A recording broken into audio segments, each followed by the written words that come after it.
What's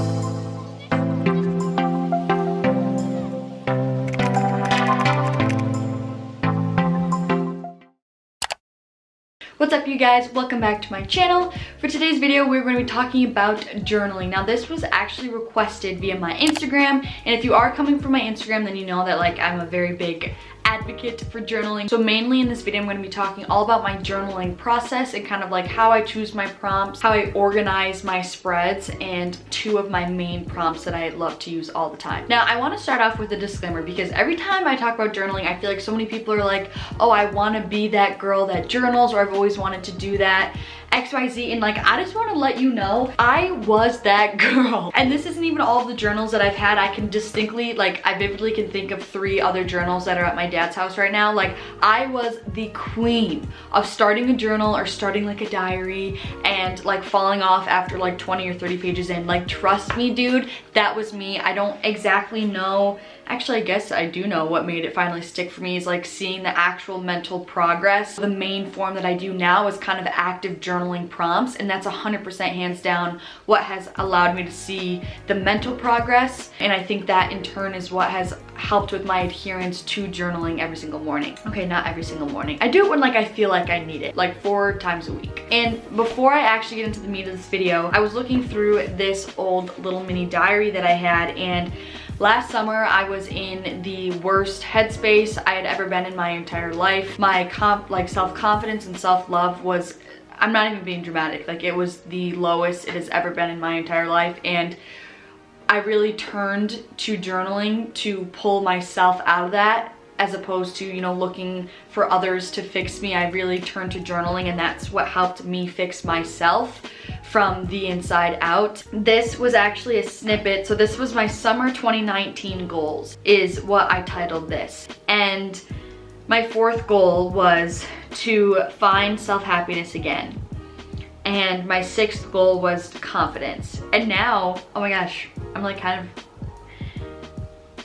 and like I said, I'm kind of getting emotional, sorry. I saw this right before I sat down and filmed this video, and I literally wrote confidence, period.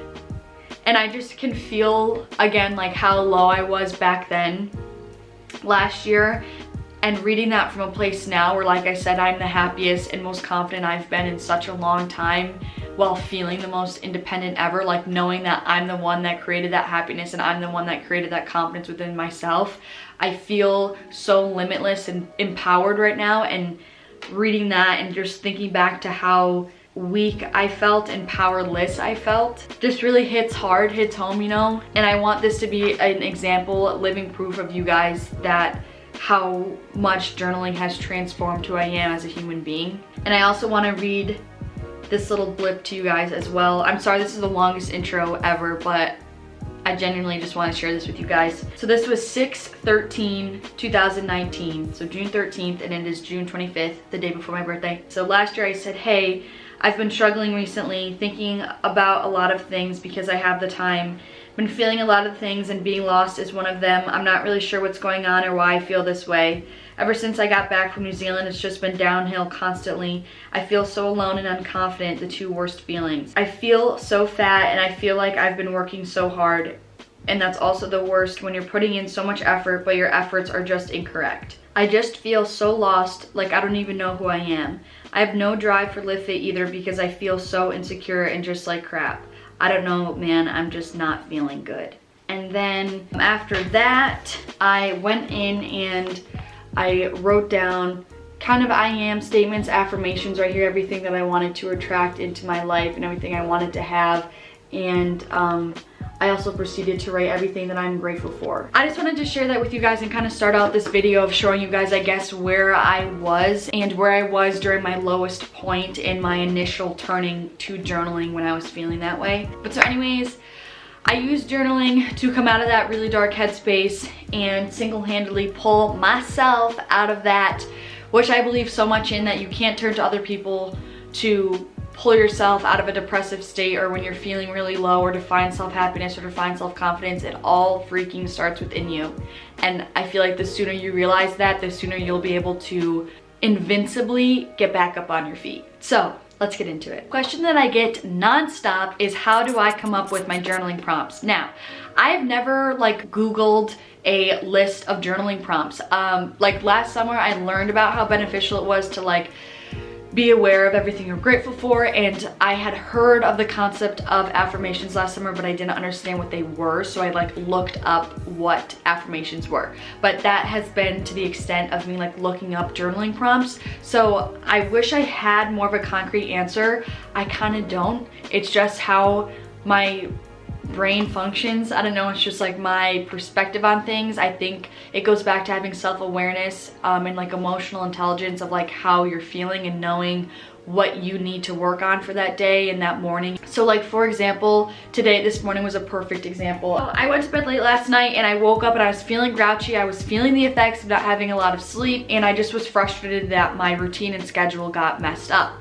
So I knew that I was feeling agitated. I knew I was still upset of what had happened last night that made me go to sleep so late. So I knew that I needed to work through a prompt that had me let go of the things that I couldn't control anymore, let go of the past, and make the choice to bring in new positive emotions that I wanted to act out of for that day. So that's how I choose my prompts. It's depending on the morning. Sometimes I wake up, I'm feeling really, really good. So then I will just write a bunch of affirmations down and just heighten that good feeling and really use that momentum of good energy and helping to drive me further in the direction that I want to go in. And I always try to include gratitude somewhere within my prompts, just because I always feel like it grounds me, and no matter what, it always makes me happy to think about those things. So yeah, I hope that kind of explains how I come up with them. I just think of how I'm feeling that morning and what I need to help me get into a positive headspace. I hope that helped. That's why I feel like it's just easier for me to give you the prompts, because they just like come to me. I like can't really explain the process of how I get there. Anyways, okay, I'm talking too much on this question. So next question was, how do I organize like my spreads? So this is like what I call a spread, just like the whole page and my prompts. So usually my rule of thumb is I like to design it so that like any energy that's like not serving me anymore, I like to do that in the beginning, either get rid of it, acknowledge it, become aware of it, see it, feel it, get rid of it, and then work into more positive emotions. So then by the time I'm finished with journaling, I am left in a positive headspace for the day. So I get rid of the bad, and then I like to flow into the good. So that's how I usually tend to organize and structure my journals. Finally, I wanted to leave you guys with two main prompts that I completely came up with myself, and I think that they are pretty simple and like self-explanatory, especially for someone who's just starting journaling. I feel like they're not too overwhelming. The first one is appreciations and affirmations. So I kind of already touched base on that. So first, I'll list and write everything that I feel that I'm grateful for the day. And then I will also write my affirmations where I say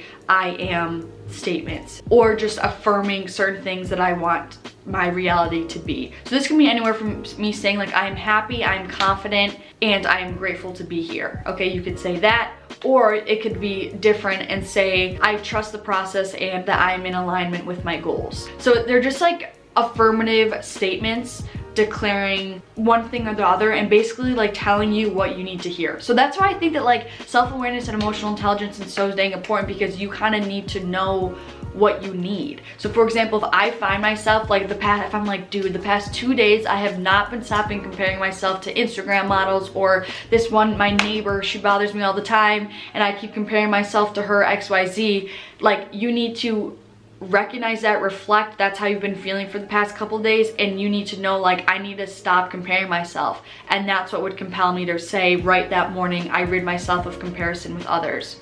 Or if you've been feeling really timid around other people and you're like, I don't want to do that because I know they're judging me. Again, like become aware of that, recognize that, know that that's weighing you down, and then when you journal, you can write down, I rid myself of others' judgment. The only opinion that matters to me is my own. That type of thing. And that's how I started journaling, was that appreciation and affirmation format. It was so simple for me. It took me like 3 to 5 minutes in the morning, where I would just like jot down 3 to 5 things for my appreciations and my affirmations, and I kind of was right on my way. So it was a wonderful starting point for me. And the second one that I use that I would say is pretty straightforward, but not as straightforward as the other one, is releasing energy and inviting energy. I really love this one, especially when I'm struggling with something like this morning, or when I'm not I need to actually actively work myself through something because I know I'm not in a good headspace that day. So your releasing energy is any feelings or emotions that you're feeling that aren't serving you, that you want to let go of and get rid of. And then the inviting energy is the energy that you want to act out of for the day. So for example, this morning I'll share with you what I wrote down because I did this prompt this morning. So releasing energy, I wrote tiredness, laziness, unproductivity, procrastination, self-doubt, irritability, resentment, grudges, staleness, and the past. Okay, so then once I write that, I move into my inviting energy. So I get all that bad energy out to create space for the good, and then I move into inviting in that good energy inwards and replacing that bad stuff. So then I wrote acceptance, forgiveness, a fresh slate, newness, moving on, a reset, productivity, creativity, efficiency, flow, self-love, excitement, confidence, resilience, and positivity. So I love this exercise. I think the releasing and inviting, that whole like concept allows me to really visualize the emotions leaving me and like letting go, like the wind's taking it, and then inviting is just like soaking it all up like the sun of all the good energy that you want for that day. I really do feel like this is helping out a lot of you guys. So if you want me to do any other further videos or explain something else about journaling, totally let me know and I will definitely be down to do it. So anyways, if you enjoyed this video, please be sure to give it a thumbs up, just so I know you guys are resonating with the content that I am putting out. And if you like these types of videos and would like to see more from me, you can of course subscribe. That would mean a lot to me. I'm sending you guys lots of love, and hopefully I'll see you guys in the next one.